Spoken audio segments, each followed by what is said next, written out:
ওকে, আমাদের আজকের পড়ানোর টপিকস হলো মহাকর্ষ ও অভিকর্ষ। মূলত মহাকর্ষ এবং অভিকর্ষ একই জিনিস।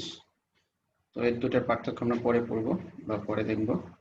কিন্তু মহাকর্ষ বা এই যে আমাদের মহাজাগতিক যে বিশ্ব বা এটাকে মহাশূন্য বলা হয়, সেখানে যে বস্তুকণা আছে তাদের ভিতরে একটা ধর্ম, সেটা হলো মহাকর্ষ, মানে আকর্ষণ, সেটাই মহাকর্ষ। এবং মূলত এর যে স্টাডি অথবা এর যে আমাদের পড়াশোনা বা এর যে সম্পর্কে ধারণা, এটা মূলত শেষ হবে না। কারণ আমরা আমাদের এই মহাকর্ষ বা এই মহাশূন্য নিয়ে এখনো বিজ্ঞানীরা গবেষণা চলতেছে। আর আশা করি সারা জীবনই চলতে থাকবে, কিন্তু শেষ হবে না। তো এখানে যেটা দেখতে পাচ্ছ, এটা একটা ইউনিভার্স, এর খণ্ড মানে অংশ বলা হয়, একটা পার্ট অফ ইউনিভার্স। এই ইউনিভার্সের ভিতরে হয়তো পৃথিবী আছে, কিন্তু আমরা সেটা খুঁজে পাবো না, কারণ এমন একটা বিন্দু ইউনিভার্সের ভিতরে পৃথিবী, তার ভিতরে তো আমরা। তো এই ইউনিভার্সের ভিতরে আমাদের সকল গ্রহ নক্ষত্র, যেগুলো আমরা আমাদের মূলত মানে গবেষণার মাধ্যমে বা আমাদের প্রত্যক্ষ দৃষ্টির মাধ্যমে যেগুলো দেখতে পাই, সেই গ্রহ নক্ষত্র, সূর্য বা আদার্স যেগুলো আছে ইউনিভার্সের, সেগুলো আমরা দেখতে পাচ্ছি। তো এটা এরপরও ইউনিভার্সিটি যে কখন বা কোথায় শেষ হবে সেটা বলা যায় না। শুধু এখানে একটা পার্টস দেখানো যাচ্ছে, যার ভিতরে আমরা গবেষণার মাধ্যমে বা বিজ্ঞানীরা যেটা ভিতরে গবেষণা বা পর্যবেক্ষণ করে পেয়েছে, সেগুলো আমাদের বলা আছে। তো এই ইউনিভার্সিটির ভিতরে একটা ধর্ম হলো, শুনতে পাচ্ছ তো তোমরা?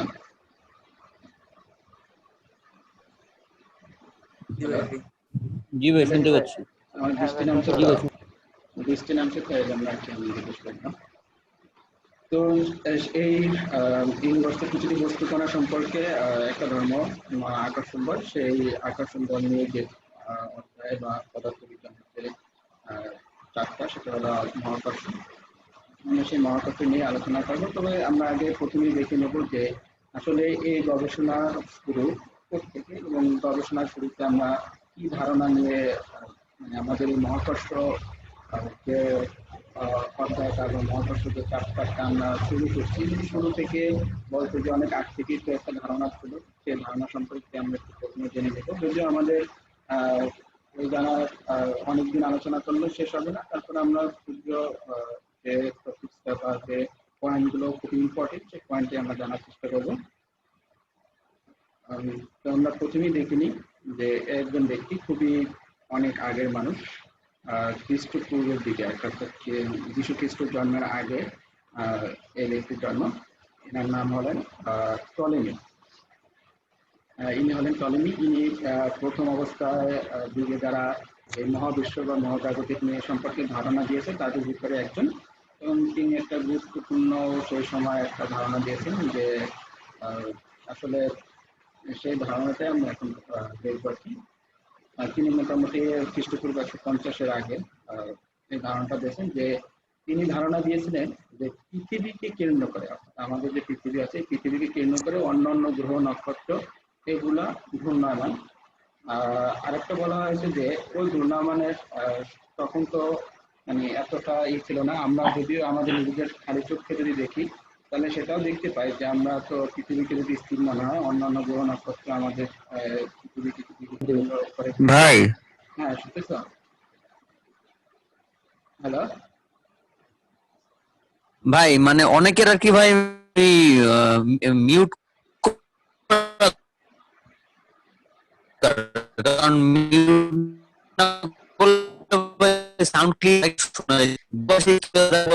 আর কয়েকজন আর কি ই করছে,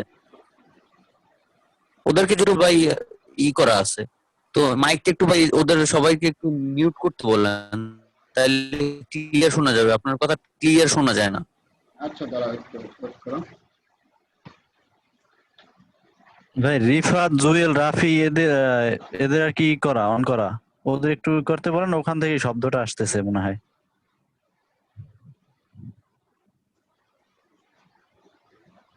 হ্যালো ভাই।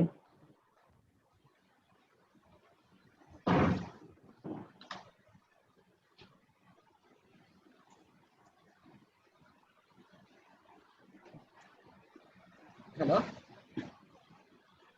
হ্যালো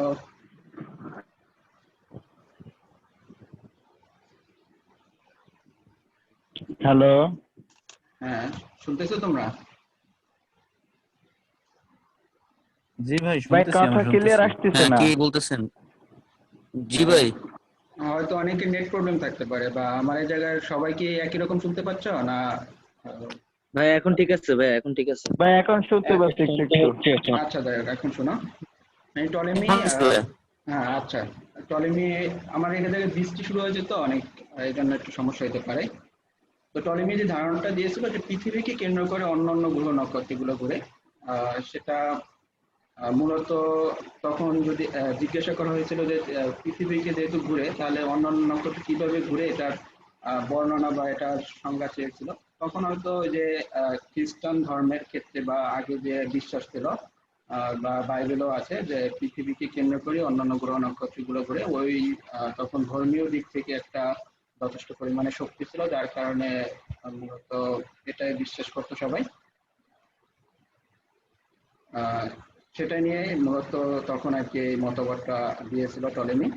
এবং যখন জিজ্ঞাসা বা তার কাছে বা তার ধারণা ছিল যে আদার্স যে গ্রহ নক্ষত্রগুলো ঘুরে তাদের সম্পর্কেও ধারণা চাইছিল, তখন টলেমি বলছে যে ওগুলো হলো হ্যাভেনলি বডি, অর্থাৎ যেগুলো সম্পর্কে আমাদের ধারণা নাই, ওরা নিজেদের মতো, অর্থাৎ যে অন্যান্য গ্রহ নক্ষত্র বা বডিগুলো আছে ওরা আহ, নিজেদের মতো করে ঘুরতেছে, বা ওদেরকে সৃষ্টিকর্তারা নিজেদের মতো করে ঘোরাচ্ছে, বা এরকমও ধারণা আছে যে তারা নিজেদের পাখা ঝাপটানোর মাধ্যমে ওদেরকে ঘোরানো বা ওদের গতি মানে নিয়ন্ত্রণ করতেছেন, সেটাই আর কি টলেমি ওই সময় ধারণা দিচ্ছে। সেটা মূলত যে ধারণাটা, সেই ধারণাটার নাম ছিল টলেমিক সিস্টেম আর জিওসেন্ট্রিক সিস্টেম আর জিওসেন্ট্রিক মডেল। এই মডেলের মূলত এটা অনেক বছর যাবত আর কি এই মডেল নিয়ে বা এই ধারণা নিয়ে আমরা বিশ্বাস স্থাপন করেছিলাম। এবং বিজ্ঞানী এই অনেক বছর যাবত এরা বলতে গেলে অন্ধ ছিল আর কি, যে তখন আর আমাদের এই যে মহাজাগতিক বিষয়গুলো এই সম্পর্কে ধারণা ছিল না।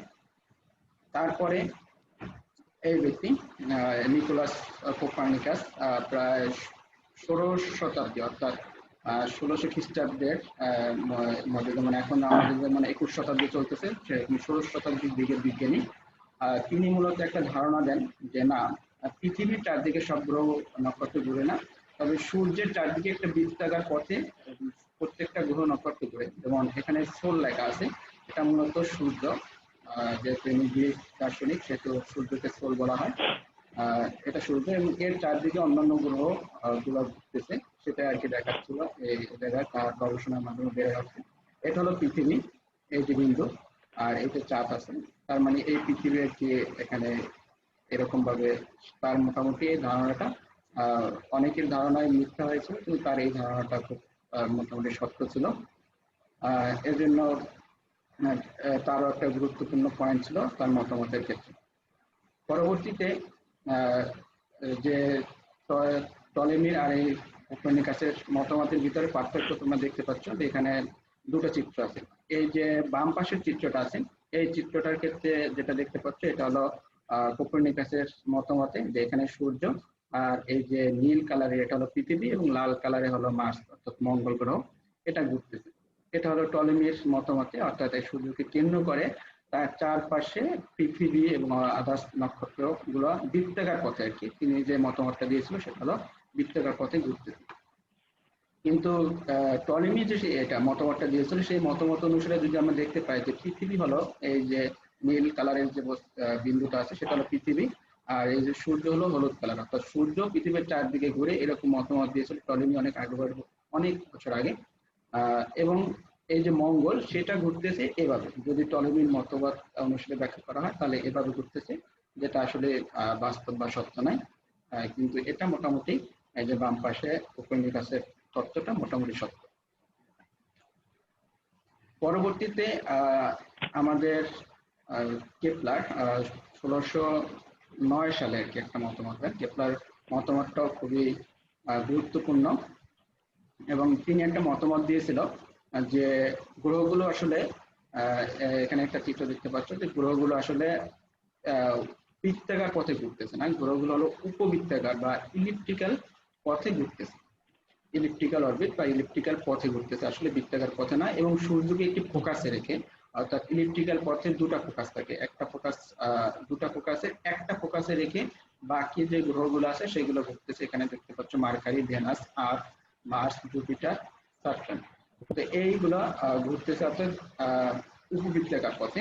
এবং তার যে ধারণা ছিল সেই ধারণাটা মূলত আসলে ব্যাখ্যা ছিল না, আসলে কোন কারণে এরকম ভাবে ঘুরতেছে সেই ব্যাখ্যাটা দিতে ব্যর্থ হন। বাট মোটামুটি তার যে ব্যাখ্যা ছিল যে না, উপবৃত্তাকার পথে ঘুরে, এটা মূলত সত্য। অর্থাৎ এর আগে যে কোপার্নিকাস তত্ত্ব ছিল যে বৃত্তাকার পথে ঘুরে, সেটা আসলে ভুল প্রমাণিত হয়। তিনি প্রমাণ করেন যে না, গ্রহগুলো বা গ্রহগুলো বা উপগ্রহ যেটাই বলো না কেন, প্রতিটা তার নিজেদের অক্ষ হলো উপবৃত্তাকার।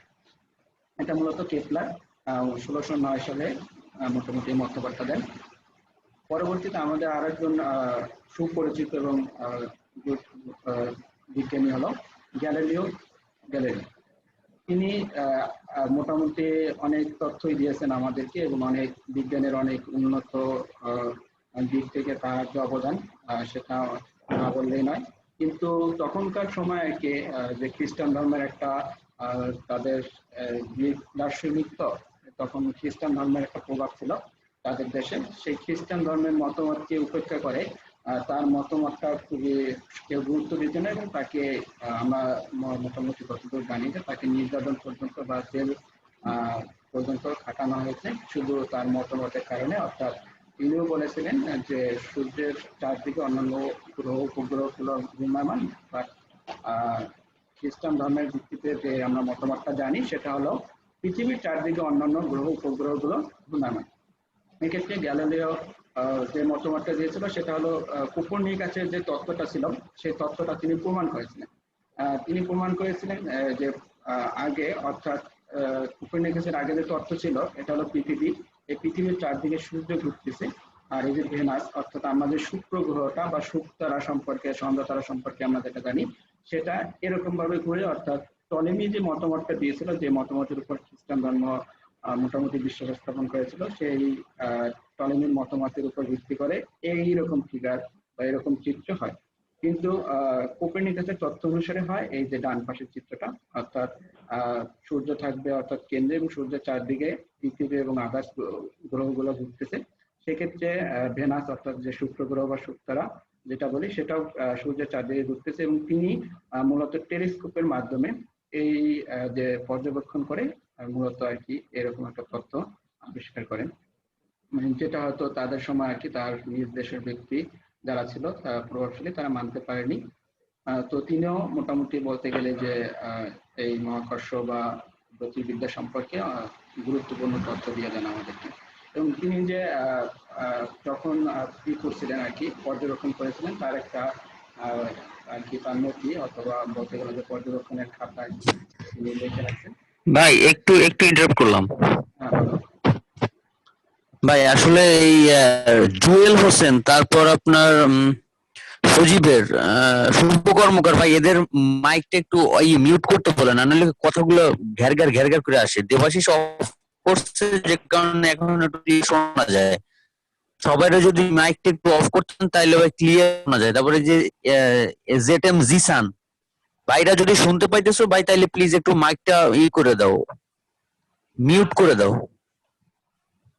আচ্ছা, তোমরা একটু মিউট করে দাও নিজের দায়িত্বে, তাহলে হয়তো একটু ভালোভাবে শুনতে পারবো। মিউট করে থাকলে ওই যে মাইকের উপর একটা লাল চিহ্ন থাকে, আমি অনেকের মিউট করে দিছি, আর তোমরা একটু মিউট করে নিও নিজের দিতে। শুভ মিউট করে নাও। সিফাত একটু মিউট কর। ওকে, সবাই মনে হয় মিউট করছে। ঠিক আছে, শুভ করছে। শুনতে পাচ্ছ তো সবাই?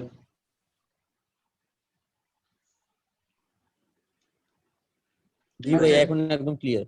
আচ্ছা, আমি আগাচ্ছি তাহলে। তো এটা হলো গ্যালিলিও আর কি যে পর্যবেক্ষণ করছে, পর্যবেক্ষণের নথি এখনো সংরক্ষিত আছে। সেটাই আমরা দেখতে পাচ্ছি যে তিনি যে পর্যবেক্ষণ করছেন, পর্যবেক্ষণ করে মূলত এটা আমরা আমাদের নিজেদের ক্ষেত্রে বোঝার খুব কষ্টসাধ্য। এটা মূলত যারা জ্যোতির্বিজ্ঞান নিয়ে পড়ে তারা হয়তো বুঝতে পারবে। তো গ্যালিলিওর পরে আমাদের আরো একটা বিষয় অজানা থেকে যায়। আসলে এই যে মানে গ্যালিলিও বা কেপলারের যে ধারণা দিয়েছিলেন যে সূর্যকে কেন্দ্র করে আদার্স গ্রহ উপগ্রহগুলো ঘুরতেছে, এবং কেপলার আরো একটা ধারণা দিয়েছে যে উপবৃত্তের পথে ঘুরতেছে। আসলে এটা এই যে ধারণা, এই ধারণার ক্ষেত্রে তারা সম্পূর্ণভাবে ব্যাখ্যা দিয়ে যাইতে পারেন নাই, যার কারণে মূলত অনেক ক্ষেত্রে তথ্য অজানা রয়েছিল। সেটার ক্ষেত্রে বলা চলে যে মূলত তারা যে ধারণা দিয়েছিল সেটা আসলে কাইনেমেটিক্স এর মধ্যে পড়ে, শুধু গতি নিয়ে ধারণা দিয়েছে। আসলে এটার ভিতরে এই গতির জন্য যে কে দায়ী বা কোন সত্তা দায়ী, সেটা আসলে তারা ধারণা দিয়ে যাইতে পারেন না।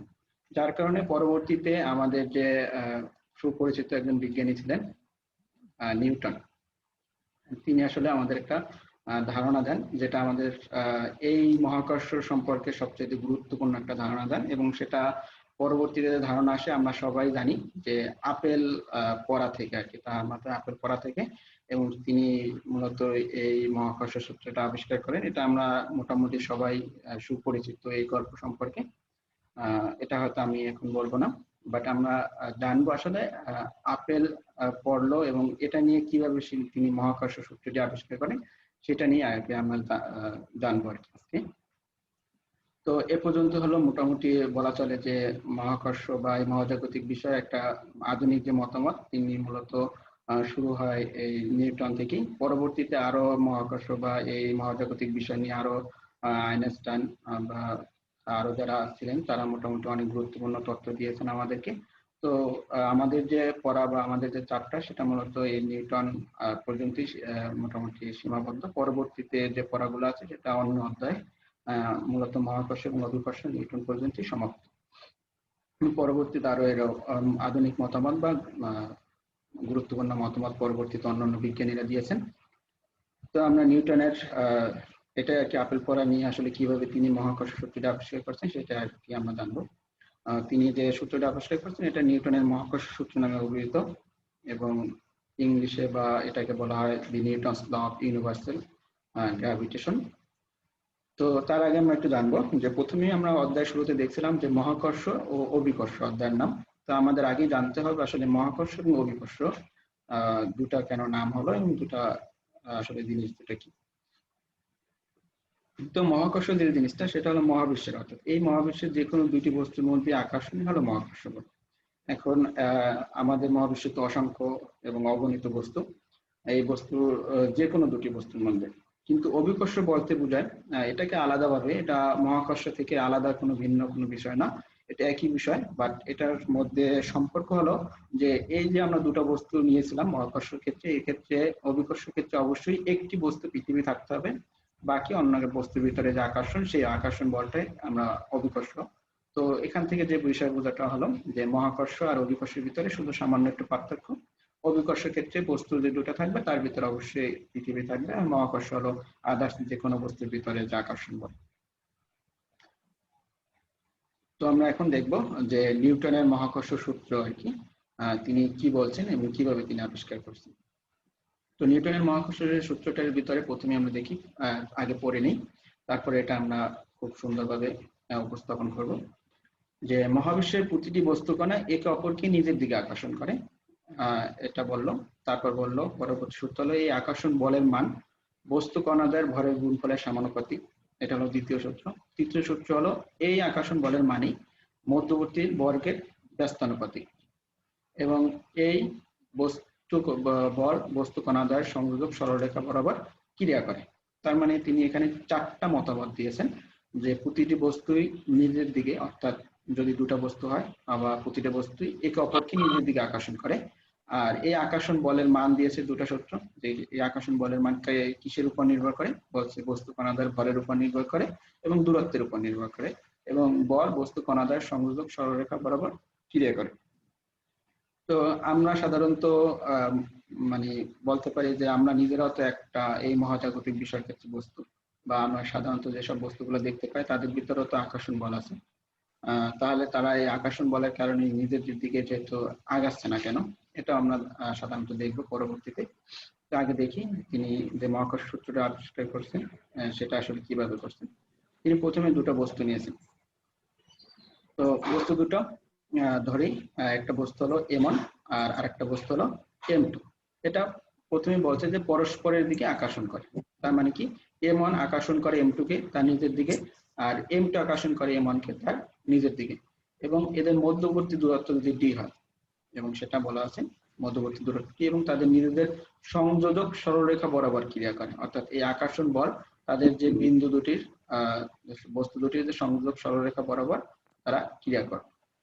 এখন দেখো, তোমরা যদি সাধারণভাবে একটা বিষয় নেই যে আমাদের যদি মনে করো যে তোমরা দুটা ম্যাগনেটিক বল নিলা, তো ম্যাগনেটিক বল নিলে কি হবে, যদি ম্যাগনেটিক বল নিলে হয়তো ম্যাগনেটিকের আচরণটা আকর্ষণ আচরণটা আবার ভিন্ন, সেহেতু আমি মোটামুটি সেটা দিয়ে একটু উদাহরণ দিই। ম্যাগনেটিক বল নিলে যে তোমরা যদি দুটা ম্যাগনেটিক বল নাও এবং সে দুটার ক্ষেত্রে দেখো যে তাদের ক্ষেত্রে যে আকর্ষণটা সেটা একটু মাথায় নিয়ে মোটামুটি আমরা এই অধ্যায়টা একটু করবো, কিন্তু ওটার সাথে গোলাই ফেলো না যে ম্যাগনেটিক ধর্ম আমি আগে থেকেই বলছি যে আলাদা, বাট ওইটাকে মনে করো যে দুটা বস্তু এবং দুটা বস্তুর ভিতরে আকর্ষণ বল কিভাবে হয় প্রায় কাছাকাছি ম্যাগনেটিকের, এটাও পরবর্তীতে আমরা দেখব।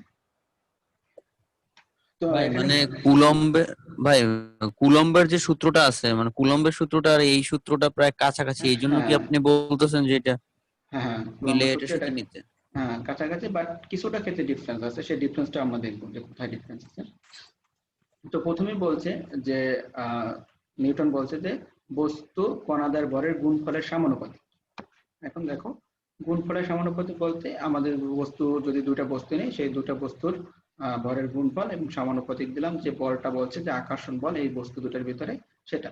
এখন কখন এই দুটোর সমানুপাতিক হবে, বলছে যে যখন দূরত্ব কনস্ট্যান্ট হবে।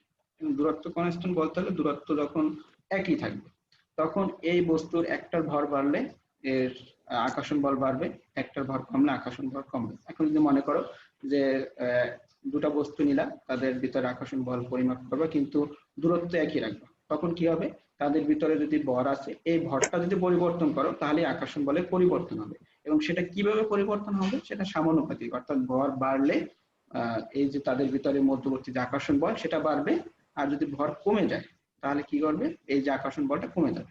তার মানে কি কখন এটা হবে, যখন তাদের ভিতরে দূরত্ব স্থির থাকবে, অর্থাৎ সমান থাকবে বা দূরত্বের পরিবর্তন হবে না, তখনই। এটা হলো তার প্রথম সূত্র। পরবর্তী সূত্রটা দেখি, যে পরবর্তী সূত্রটা এটা বলছে যে মধ্যবর্তী দূরত্ব বর্গের ব্যস্তানুপাতিক। এখন বর্গের ব্যস্তানুপাতিক বলতে কি বোঝায়, যেটা হলো সমানুপাতিক দিয়া মানে 1/, তারপরে যে সংখ্যাটা আসবে এটা হলো ব্যস্তানুপাতিক। এখন দেখো যে এখানে আমার এখানে লিখছি আর কি, যে f সমানুপাতিক 1/d², এটাই হলো যে ব্যস্তানুপাতিক আর কি, তাকে বলা হয় বর্গের ব্যস্তানুপাতিক এই সূত্রটা। এটা কখন হবে, অর্থাৎ যখন m1 অর্থাৎ ভর দুটো সয়ই থাকবে, অপরিবর্তিত থাকবে, অর্থাৎ কনস্ট্যান্ট থাকবে, তখনই হবে মূলত 1/d² অর্থাৎ বর্গের ব্যস্তানুপাতিক। কিন্তু এখানে এ থেকে আমরা কি বুঝি, অর্থাৎ যদি দূরত্ব বাড়লে কি হবে, তাদের ভিতরে যে আকর্ষণ বলটা এটা তোমরা দেখতেই পাচ্ছ। যদি ওই যে আমি বললাম যে দুটি ম্যাগনেটিক বল যদি নাও, খুব কাছাকাছি থাকলে মনে করো যে আকর্ষণ বলটা বেশি, কিন্তু একটু দূরে নিলে সেটা কি হয়, আকর্ষণ বলটা কমে যায়। তার মানে এটা থেকে বোঝা যায় যে যদি দূরত্ব বাড়ে তাদের মধ্যবর্তী যে আকর্ষণ বলটা সেই আকর্ষণ বলটা কমে যাবে। তার মানে কখন, যখন তাদের ভিতরের ভরটা এই বস্তু দুটির ভরটা সমান থাকবে, কিন্তু দূরত্ব বাড়লে আকর্ষণ বল কমে যাবে, দূরত্ব কমলে আকর্ষণ বল বেড়ে যাবে। এটাই হলো তো মূলত এই দুটো সূত্র। কিন্তু আমরা এই দুটো সূত্রকে একটু সমন্বয় করব। এখন সমন্বয় করার জন্য মূলত যে জিনিসটা সেটা হয়তো আরেকটু ম্যাথমেটিক্যাল টার্ম আছে, সেটা সমন্বয় করি, তারপর দেখি ম্যাথমেটিক্যাল টার্মটা। তো সমন্বয় করলে আসতেছে যে f সমানুপাতিক m1 m2/d²। হ্যালো, শুনতে পাচ্ছ তোমরা? হ্যাঁ ভাইয়া শুনতে পাচ্ছি। প্রচুর জি ভাই, বাফারিং জি পান ভাই, করতেছে। শুনতে পাচ্ছ তো? জি জি ভাই, ভাইয়া। ক্লিয়ারই আসছে। আচ্ছা ঠিক আছে। তো এটা আমরা সমন্বয় করছি। তো এই সমন্বয়ের ক্ষেত্রে একটু মনে করো যে এই যে f সমানুপাতিক হলো m1 m2, আর এই জায়গায় হলো f, এখানেও ধরো সমানুপাতিক হলো 1/d²। বাট এই ক্ষেত্রে দেখো f সমানুপাতিক m1 m2/d², এক্ষেত্রে এরকম একটা না যে এইখানে এই পাশে অর্থাৎ ডান পাশে যে দুটো আছে সেই দুটাকে আমরা কি করলাম, গুণ করলাম। বাট এই গুণ করার পরে লিখলাম যে m1 m2/d², কিন্তু বাম পাশে তো দুইটা f ছিল, সেক্ষেত্রে তো f² হওয়ার কথা ছিল, এরকম একটা না? এর রেসপন্স করো তাহলে আমি বুঝতে পারবো। জি ভাই, জি ভাই। যে এখানে এফ স্কয়ার হওয়ার কথা ছিল, কিন্তু এফ স্কয়ার হলো না কেন? এরকম একটা প্রশ্ন তোমাদের মনে জাগতে পারে না? জি ভাই অবশ্যই। জাগতে পারে। তাহলে আমরা একটু দেখি, হয়তো আমি একটু লিখি যে জি মনে ভাই, করো কিন্তু এটাই উঠাই দেওয়ার পর যে কনস্ট্যান্ট ওটা থাকে, constant উঠাই দেওয়ার পর সেই কনস্ট্যান্ট ক্যালকুলেশনে ভাই একটা কনস্ট্যান্ট হ্যাঁ, এসে যায়, এই জন্য ভাই আচ্ছা, হয়তো অনেকে বুঝতে পারবে না। যে মনে করি যে এই যে এফ সমানুপাতিক হলো, দেখতে পাচ্ছ তো, এক্স। হ্যালো, হুম হুম হুম। আচ্ছা আমি লিখি একটু। আরেকটা হলো এফ সমানুপাতিক হলো ওয়াই, কিন্তু কখন? যখন এক্স, সরি, যখন প্রথম হলো এফ সমানুপাতিক এক্স হবে যখন ওয়াই কনস্ট্যান্ট থাকবে, আর যখন এফ সমানুপাতিক ওয়াই হবে যখন এক্স কনস্ট্যান্ট থাকবে। কনস্ট্যান্ট থাকবে। তার মানে কি আমরা এরকম দুটো রাশি নিলাম, তারপর আমরা এই প্রমাণ করব যে আসলে এই যে আমাদের এই যে সমন্বয় করলাম এটার মতো আসে কিনা। তো দেখো যে প্রথম এই যে এটা আছে, এটার ক্ষেত্রে আমরা লিখতে পারি কি যে এফ, একটা কনস্ট্যান্ট লিখলাম, সেটা হলো k1। একটু দেখতে সমস্যা হচ্ছে না, নিচে লিখি। যে প্রথম জায়গাটা আছে ওইটাকে আমি লিখি এফ সমান, এটাকে উঠাই দিলে আমরা একটা ধ্রুবক দিতে পারি k1, এবং এখানে লিখতে পারি এক্স। কিন্তু এখানে আরেকটা ধ্রুবক আছে ওয়াই, কারণ কি বলছিলাম যখন এফ সমানুপাতিক এক্স তখন হলো কি ওয়াই কনস্ট্যান্ট হচ্ছিলাম। তার মানে কি ওয়াই দেখেন, কনস্ট্যান্ট। এক্ষেত্রে ওয়াইটাকে আমরা গুণ দিতে পারি, কারণ এটা তো কনস্ট্যান্টই, সেহেতু আমরা ওয়াইটাকে গুণ দিতে পারি। তার মানে কি এই যে k1 হলো এখানে ধ্রুবক আর ওয়াই হলো ধ্রুবক, কিন্তু এক্স হলো ভেরিয়েবল। তার মানে কি প্রথম যেটা ছিল সেটা আমরা লিখলাম এভাবে। পরবর্তী এটাকে এটাকে যদি লিখতে পারি, তার মানে এটাকে আমরা লিখলাম এফ, সরি, সমান, তার মানে কি k2 দিলাম এটাকে k2, আর এখানে আছে কি ওয়াই, আর এখানে আরেকটা ওই একই রকম ধ্রুবক আছে কি এক্স। তার মানে কি আমরা এরকম দুটো সমীকরণ পাই, এরকম দুটো সমীকরণ পাই। এখন দেখো এই দুটো সমীকরণকে আমরা কি করতে পারি, প্রথমে এখন গুণ করব। তো গুণ করলে ডান পাশে আসবে কি যে F square is equal two এখানে k1 k2, একটু লেখা খারাপ হইতেছে। তারপর আছে কি এক্স এবং ওয়াই দুইটাই আছে, তার মানে কি এটাকে আমরা কি করতে পারি, স্কয়ার দিতে পারি। তার মানে আছে কি F square is equal to k1 into k2 X Y এর হোল স্কয়ার। এটা বুঝছো কিনা দেখো। জি ভাই। তাহলে আমরা এটাকে আমরা যদি এখন রুট করে দিই দুই পাশেই, এ পাশে রুট করে দিই, এ পাশে যদি রুট করে দিই, তাহলে রুট করে দিলাম, রুট করে দিলাম, তাহলে এখানে কি এই রুটে আর এ স্কয়ারে কাটাকাটি যায়, এ স্কয়ার এই রুটে কাটাকাটি যায়, তাহলে তার কি F is equal to root over k1 k2, কিন্তু রুটের বাইরে থাকবে কি এক্স এবং ওয়াই, কিন্তু এটা কি পুরোটাই কি ধ্রুবক না, আর এখন এই দুটো কি ভেরিয়েবল। তার মানে কি এটাকে ধ্রুবক লেখা যায়, তার মানে কি এফ সমানুপাতিক এক্স ওয়াই। দেখো এটা বুঝছো কিনা। হ্যালো, জি ভাই। জি ভাই। আচ্ছা এটা বুঝছে, সবাই বুঝছি। জি ভাই। তার মানে হলো কি এখানে যদি আমরা এরকম ভাবে গুণও করি তাহলে সমানুপাতিক থাকলে এরকম একটা আসে। ওকে, আমি তাহলে এটা মুছে দেই। আচ্ছা ভাই।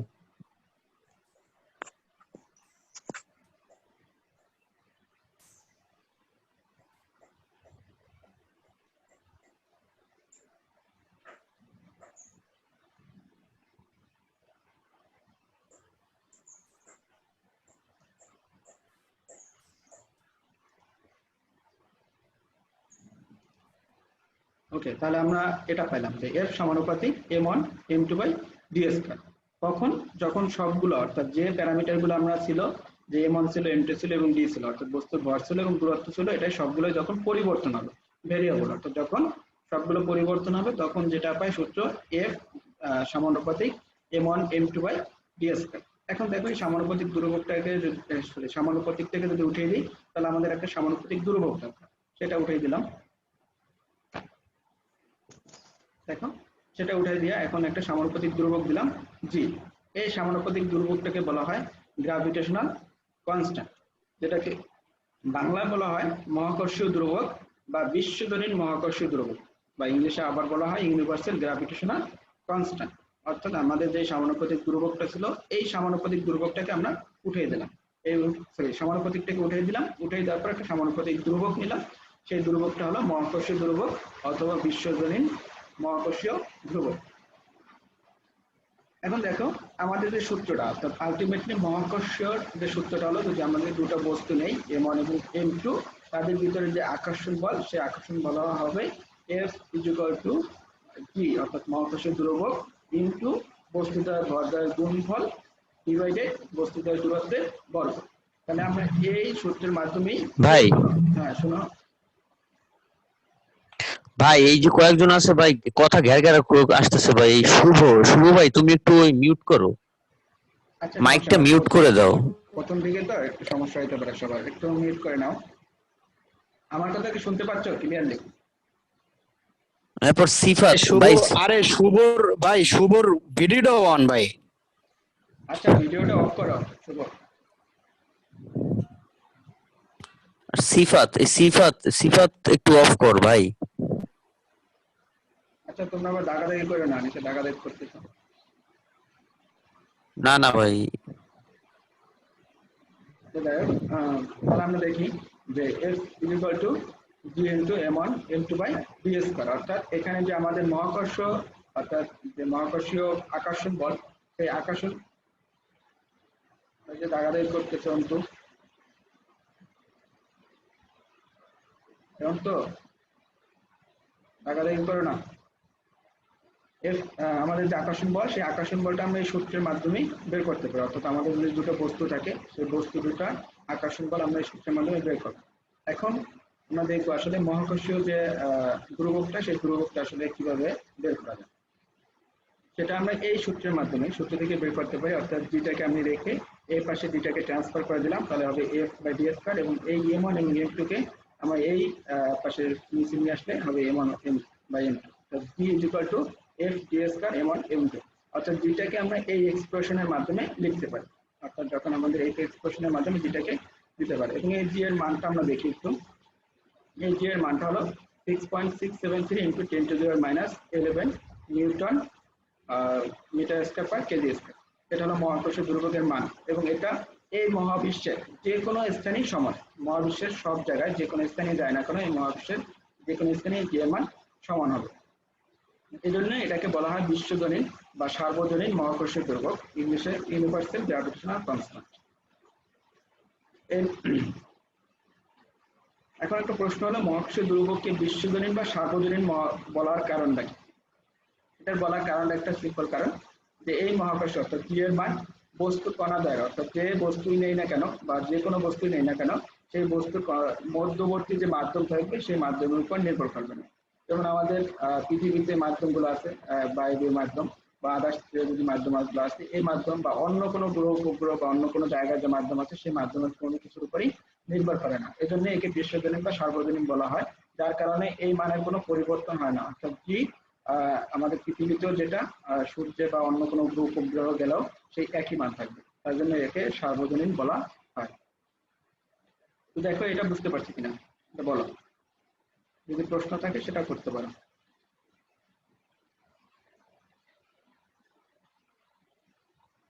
হ্যালো, জি ভাই ভাই বুঝছি। আচ্ছা তোমার কি লিখতেছো না শুধু খালি দেখতেছো? দেখতেছি ভাই। ভাই স্ক্রিনশট নিয়ে রাখতেছি, পরে লিখে নিব। আচ্ছা যদি লিখতে পারো তাহলে করা যায় না লেখলে একটু বেটার হয়, ঠিক আছে? ভাই, রেকর্ড করা যায় না? হ্যাঁ রেকর্ড চলতেছে, সমস্যা নেই, আমি রেকর্ড করে দেবো না, আমি রেকর্ড ফাইল তোমাদেরকে দিয়ে দেবো না। হয়তো অনেকেরই নেটে প্রবলেম থাকে, যার কারণে মানে পরবর্তীতে দেখতে পারবে। আচ্ছা তাহলে পরবর্তীতে আগায়, ঠিক আছে? আচ্ছা যাই হোক, মূলত এই স্লাইড গুলো হয়তো একটু কষ্ট করে তৈরি করতে হয়েছে, যার কারণে বুঝতেই পারতেছে এটা তৈরি করা খুব কষ্টকর কাজ। আর বোর্ডে ক্লাস নিলে তো স্লাইড তৈরি করতে হয় না। দেখ আমি একটা বই থেকে এই প্রশ্নটা নিয়ে আসছি, সেই প্রশ্নটা দেখো, যেখানে বলা আছে যে সমান ভরের দুটি বস্তু পরস্পর থেকে 0.5 মিটার দূরত্ব থেকে 6.67 × 10⁻⁻5 নিউটন বলে আকর্ষণ করে, বস্তুদ্বয়ের ভর নির্ণয় করো। এটা একটা সিম্পল কোশ্চেন, এটা তেমন কঠিন কোনো কোশ্চেন না। সহজেই বের করতে পারবো। এখানে যেহেতু আকর্ষণ বল দেওয়া আছে এবং বস্তুদ্বয়ের ভর বের করতে বলছে এবং দূরত্ব দেওয়া আছে। তো আমাদের এখানে কি কি দেওয়া আছে একটু দেখি। যে এখানে বলা আছে এরকম আছে, দুটো বস্তু আছে M1 এবং M2 এবং যাদের ভিতরে আকর্ষণ বল F এবং মধ্যবর্তী দূরত্ব আমি D দ্বারা প্রকাশ করেছিলাম যখন আমরা সূত্র ডিরাইভ করছিলাম। এখন মূলত আমি একটু R দ্বারা প্রকাশ করতেছি। তো ধরি বস্তুদ্বয়ের ভর অর্থাৎ যে বস্তু যে দুইটা ছিল সেটা M1 এবং M2, এটা দুটা যেহেতু সমান সেহেতু আমি M লিখতে পারি, সেহেতু M লিখলাম যে দুটো বস্তুকে ভর M। এবং আকর্ষণ বল দেওয়া আছে কি 6.67 × 10⁻⁵ নিউটন, অর্থাৎ এখানে আকর্ষণ বলটা আমাদের দেওয়া আছে। দূরত্ব দেওয়া আছে কত 0.5 মিটার। এবং মহাকর্ষীয় দ্রবক এটা যে যদি দেওয়া থাকুক আর না থাকুক আমরা ধরে নেব, অর্থাৎ 6.673 অথবা 6.7 যেটাই ধরি না কেন, মানে মোটামুটি ধরলে হলো, আমরা ধরে নেব যদি দেওয়া থাকে তো ভালো ওইটা ধরে করব, আর দেওয়া না থাকলে আমরা 6.673 অথবা 6.7 যেটাই ধরি না কেন এরকম ধরে আমরা অঙ্ক করব। ক্যালকুলেটর কোথায় দে না একটু। এই তুমি মিউট করো, বসো জয় বসো। তারপর আমরা সূত্র জানি কি, আমরা সূত্র এইমাত্র ডিরাইভ করছি যে F = G × M1 M2/d² ছিল ওখানে, আর এখানে যেহেতু দূরত্ব তখন দূরত্ব ছিল D আর এখানে দূরত্ব হলো R, সেটা আমি R² দিলাম, এখানে হলো R। তো আমরা এখানে সব মোটামুটি যার মানগুলো দেওয়া আছে সেই মানগুলো এখন যদি বসাই দিই, এখানে M1 এবং M2 সমান জানি M, আর F = জানি দেওয়া আছে আমাদের R দেওয়া আছে এবং G এর মান আমরা ধরে নিলাম। তাহলে আমরা মানগুলো বসাই নিই, মানগুলো বসাইলে দেখো এরকম আসে যে F এর মান বসাইলাম, G এর মান বসাইলাম এখানে এটা, এবং M যে ছিল দুইটা M ছিল M1 এবং M2, সেটা দুইটা M ধরছে যেহেতু সমান ভরের ছিল সেহেতু এখন কি হবে M1², আর যেহেতু মধ্যবর্তী দূরত্ব কত ছিল 0.5 মিটার, সেটা 5 মিটার। এখান থেকে আমি M এর মানটা হিসাব করলেই বের হয়ে যাবে। তো এটা একটা সিম্পল ম্যাথ, এই ম্যাথ মোটামুটি আমরা সবাই পারবো একটু চেষ্টা করলে। এখন আমরা পরবর্তী ম্যাথটা দেখব। সেই ম্যাথের ভিতরে মূলত একটা মজার কাহিনী হলো, মানে যেটা আমরা সবাই জানি যে বিধি তুমি বলে দাও আমি কার, এরকম একটা গান শুনছি না? হ্যালো, জি ভাই জি ভাই। হ্যাঁ এরকম একটা পরিস্থিতিতে আমাদের পড়তে হবে পরবর্তী ম্যাথ নিয়ে, সেটা আমরা একটু দেখবো। এখানে ম্যাথটা পড়ো একটু, যে কি লেখা আছে যে পৃথিবীর ভর চন্দ্রের ভরের 81 গুণ, অর্থাৎ পৃথিবীর যে ভর দেওয়া আছে সেটা আমাদের যদি চাঁদের ভরের সাথে তুলনা করি তাহলে 81 গুণ ভারী, এবং তাদের মধ্যবর্তী দূরত্ব বলা আছে 3.86 × 10⁵ কিলোমিটার, অর্থাৎ তাদের যে মধ্যবর্তী অর্থাৎ চন্দ্র এবং পৃথিবীর যে মধ্যবর্তী সেই দূরত্বটা দেওয়া আছে। এখন বলা আছে যে চন্দ্র ও পৃথিবীর সংযোগকারী রেখার কোথাও কোনো বস্তুর উপর উভয়ের টান সমান হবে। তার মানে বলা আছে যদি চন্দ্র এবং পৃথিবীর সংযোগকারী রেখার কোনো একটা জায়গায় যদি একটা বস্তু রাখি সেই বস্তুর উপর পৃথিবীও যে টান দিবে চন্দ্র সেই সমান টান দিবে। তার মানে কি এখানে বস্তুটা তখন বলবে যে বিধি তুমি বলে দাও আমি কার, তার মানে কি সে হয়তো বা এরকম একটা পরিস্থিতিতে পড়বে। তার মানে আমাদের এখানে বের করতে হবে অর্থাৎ যে দূরত্ব, অর্থাৎ পৃথিবী থেকে অথবা চন্দ্র থেকে কোথায় যদি একটা বস্তু রাখা হয় সেই বস্তুর উপর টান সমান হবে। তো ধরি যে আমাদের একটা পৃথিবী ধরলাম, পৃথিবীর ভরকে ধরলাম ME, এবং সেটা প্রথমেই বলা আছে যে চন্দ্রের ভরের চাইতে 81 গুণ ভারী, এবং চন্দ্রের ভরকে যদি M দ্বারা প্রকাশ করি তাহলে আমরা এই কন্ডিশনটা পাই, এবং এই কন্ডিশনটা আমাদের প্রশ্নে দেওয়া আছে। এবং একটা বস্তু, যে বস্তুটা আমরা এই চন্দ্র এবং পৃথিবীর মধ্যবর্তী যে সংযোগ রেখা আছে সেই রেখার একটা রাখলাম, সেটা হলো পৃথিবী থেকে ধরলাম যে x দূরত্বে এই বস্তুটাকে রেখে আমরা টানকে সমান করলাম, অর্থাৎ চন্দ্র যে টান দিবে এবং পৃথিবী যে টান দিবে সেটা সমান হবে, অর্থাৎ এই x দূরত্ব, অর্থাৎ পৃথিবী থেকে আমি x দূরত্বে এই বস্তুটাকে, যে বস্তুটার ভরকে আমরা ছোট হাতে অর্থাৎ স্মল m দ্বারা প্রকাশ করলাম। তার মানে এটা যদি x হয় অর্থাৎ পৃথিবী থেকে ওই বস্তু দূরত্ব যদি x হয় তাহলে চন্দ্র থেকে ওই দূরত্ব হবে কি, যে দূরত্বটা পৃথিবী এবং চন্দ্রের মধ্যবর্তী আছে সেখান থেকে যদি আমি x কে বিয়োগ দিই তাহলে আমরা চন্দ্র থেকে ওই বস্তুর দূরত্ব পাবো। তার মানে এটা মানে এখন এই পরিস্থিতিতে আছে। তার মানে এখন দেখি পরবর্তী তাকাই, যে আমরা জানি কি পৃথিবী কর্তৃক, অর্থাৎ এই বস্তুর উপর পৃথিবী একটা আকর্ষণ বল দিবে আর এই বস্তুর উপর চন্দ্র একটা আকর্ষণ বল দিবে, সেটাই দেখবো। এখন পৃথিবীতে যে আকর্ষণ বল দেয় সেটা আমরা কি জানি সূত্রের মাধ্যমে, G এম, অর্থাৎ এখন এই জায়গায় বস্তু হলো দুটা, এই দুটো বস্তুর ভিতরে অর্থাৎ পৃথিবী আর এই বস্তু, এই দুটোর ভিতরে আমরা প্রথমে তুলনা করব। তাহলে আমরা কি পাই যে জি ইন্টু এই পৃথিবীর ভর ইন্টু হলো বস্তুর ভর বাই হলো দূরত্বের বর্গ। এখন দূরত্ব কি আছে, পৃথিবী থেকে ওই বস্তুর দূরত্ব আছে এক্স, তার মানে কি এই দূরত্ব হবে তখন এক্স, তার মানে কি এক্স এর বর্গ, তার মানে কি এক্স স্কয়ার। তার মানে কি পৃথিবীর যে আকর্ষণ বল এই বস্তুর উপরে, সেই বস্তুর আকর্ষণ বলকে আমরা এফ দ্বারা প্রকাশ করলাম, সেটা হলো G into M E M by X square. এখন দেখো এই যে এম ই, এটাকে আমরা প্রকাশ বা এটাকে আমরা ডিফাইন করছিলাম এভাবে, যেখানে আমাদের প্রশ্নে দেওয়া আছে যে এম ই হলো 81 ইন্টু এম এম, অর্থাৎ 81 গুণ হলো চন্দ্রের ভরের। তার মানে কি সেটার মানটা আমরা বসাই দিলাম, সেটা মান বসালাম। তারপরে দেখি এখন যে চন্দ্র কর্তৃক অর্থাৎ যে আকর্ষণ বলটা এই বস্তুর পরে, তখন আমরা এই বস্তু এবং চন্দ্রের ভিতরে তুলনা করব। তখন আমরা এই চন্দ্র কর্তৃক বস্তুর উপরে যে আকর্ষণ বলটা সেটা পাবো।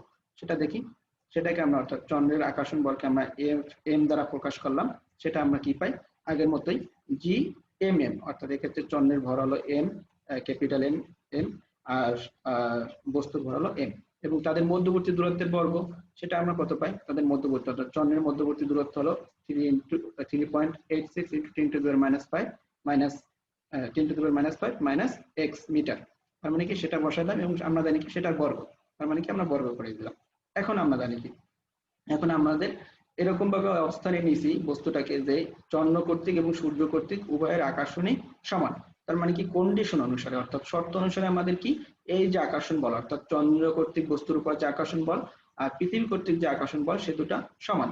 সেই দুটাকে এখন আমরা সমান করি, সেটাকে আমরা প্রশ্ন মতে বা আমাদের প্রশ্ন যা বলছে বা সূত্র অনুসারে সেটা আমরা বের করলাম। অর্থাৎ আমাদের চন্দ্রের পৃথিবীর ভর এটা, সরি পৃথিবী কর্তৃক আকর্ষণ এটা, এটাকে সমান করলাম আমাদের চন্দ্র কর্তৃক আকর্ষণ, অর্থাৎ বস্তুর উপরে পৃথিবীর আকর্ষণ, বস্তুর উপরে চন্দ্রের আকর্ষণ, আর এই দুটাকে আমরা সমান করলাম প্রথমে। আর তারপর দেখবো এখন আমাদের এই দূরত্ব কত। তার মানে কি প্রথমে আমরা সমান করলাম, এখন দেখো সমান করার পরে এই যে এম এম আর এই এম এম কাটাকাটি যায়, ক্যাপিটাল স্মল এম আর এই স্মল এম কাটাকাটি যায়, শুধু থাকবে কি আর এই জি আর এই জিও কাটাকাটি যায়, শুধু থাকবে 81 বাই এক্স স্কয়ার, আর এখানে 1 বাই এই যে নিচে যেটা থাকবে সেটা থাকবে শুধু। সেটা আমরা দেখি যে 81 by X square 1 by 3.86 into 10⁻⁵ এর এক্স স্কয়ার। এখন শুধু আমাদের কি এক্স এর মানটাই আমাদের এ জায়গায় অজানা, বাকি আর কোনো প্যারামিটার নাই, সেহেতু আমরা এখান থেকে ক্যালকুলেশন করলে আমরা সহজেই এক্স এর মানটা পেয়ে যাব। তার মানে আমরা ক্যালকুলেশন করি, এখন দেখো যে ক্যালকুলেশন করলে আমরা এই এক্স এর মানটা পেয়ে যাবো। এক্স এর মানটা হলো পৃথিবী থেকে দূরত্ব, তার মানে কি এই এক্স মানটা হলো পৃথিবী থেকে দূরত্ব, পৃথিবী থেকে দূরত্ব হলো 3.47 ইন্টু 10⁵ কিলোমিটার। তো এক্ষেত্রে মিটারে বের হয়, মিটার থেকে আবার কিলোমিটারে নেয় 1000 দ্বারা ভাগ দিয়ে। তো এই ক্ষেত্রে এই অঙ্কটা খুবই একটা গুরুত্বপূর্ণ অঙ্ক। মোটামুটি বলা চলে যে 10টা গুরুত্বপূর্ণ অঙ্ক থাকলে এর ভিতরে একটা হলো এটা, এই অধ্যায়। এক্ষেত্রে প্রশ্নটার কিছুটা পার্থক্য থাকতে পারে, ভিন্নতা থাকতে পারে। তোমরা আগে থেকে জানো, যদি এরকম বলা থাকতো যে চন্দ্র থেকে কত দূরত্বে স্থাপিত করা হলে বা পৃথিবী থেকে কত দূরত্বে স্থাপিত করা হলে, তাহলে হয়তোবা এক্ষেত্রে তোমাদের ভুল করার প্রবণতা থাকবে। তো সেটা খুবই খেয়াল রাখবা যে হয়তোবা বলাই থাকতে পারে যে চন্দ্র থেকে কত দূরত্বে স্থাপিত হলে, অথবা পৃথিবী থেকে কত দূরত্বে স্থাপিত হলে ইন্ডিভিজুয়ালি বলা থাকতে পারে। যদি চন্দ্র থেকে হয় তাহলে অবশ্যই আমরা যেন এরকম ভাবে ভুল না করি, এটা কিন্তু পৃথিবী থেকে দূরত্ব, সেহেতু আমাদের ওরকম চন্দ্র থেকে দূরত্ব বের করে নিতে হবে। তাহলে হয়তো এইখান থেকে এই সমীকরণটা বসালে আবার চন্দ্র থেকে দূরত্ব পাবো, আর এখানে লিখে দিতে হবে যে পৃথিবী থেকে দূরত্ব। তার মানে কি, তা না হলে বুঝতে পারবে না যে এটা আসলে কোথা থেকে দূরত্ব। তার মানে কি এখানে অ্যান্সারের আগে অবশ্যই লিখে দিতে হবে এই দূরত্বটা হলো পৃথিবী থেকে দূরত্ব। ওকে, বুঝতে পারছি? ভাইয়া, হ্যাঁ বলো। ভাইয়া চন্দ্র থেকে দূরত্ব হলে কি আমার এক্স এই সাইডে ধরতে হবে, মানে দূরত্ব চন্দ্র থেকে বস্তু দূরত্ব তখন ধরতে হবে এক্স, আর পৃথিবী থেকে দূরত্ব যেটা ওইটা রাখতে হবে 3.86 মাইনাস এক্স? হ্যাঁ সেটাও পারো, আবার এখন থেকেও তো পারো। এখন আমি এক্স এর মান যেহেতু জানি, সেহেতু চন্দ্র থেকে দূরত্ব আমি হ্যাঁ সহজেই পেয়ে যাব।